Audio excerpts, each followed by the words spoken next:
আমার লাইফ নিয়ে আমি বড্ড চিন্তিত গালিব। রাত কেটে ভোর আসে, ভোর কেটে রাত আসে, শুক্র গড়িয়ে শনিও চলে আসছে, দেখতে দেখতে 26 কেটে 27ও চলে আসছে, কিন্তু আমার জীবনটা সেই এক জায়গায় থেমে আছে। কখনো ঘুমাচ্ছি, কখনো উঠছি, কখনো সকালের খাবার রাত্রে খাচ্ছি, কখনো রাতের খাবার সকালে। নিজের কোনো হিসাব নাই।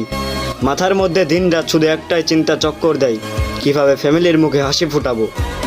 কানে আজানের শব্দ ঠিকই ভেতরে ঢুকছে, মনটাও চাই সেজদায় গিয়ে শান্ত হই, কিন্তু মাথার উপর চেপে বসা কঠিন দুশ্চিন্তায় পা দুটো যেন থমকে যায়। বাস্তবতা বড্ড কঠিন ভাই। তুমি রাতের পর রাত জেগে কার জন্য কান্না করছো, কতটা অনিশ্চয়তা দিন কাটাচ্ছ, এসব শোনার বা দেখার কারোর সময় নেই। দিন শেষে দুনিয়া শুধু দেখবে তুমি প্রতিষ্ঠিত হতে পারলে কিনা, বাবা মার মুখে হাসি ফুটাতে পারলে কিনা, পরিবারের মুখে হাসি ফুটাতে পারছো কিনা।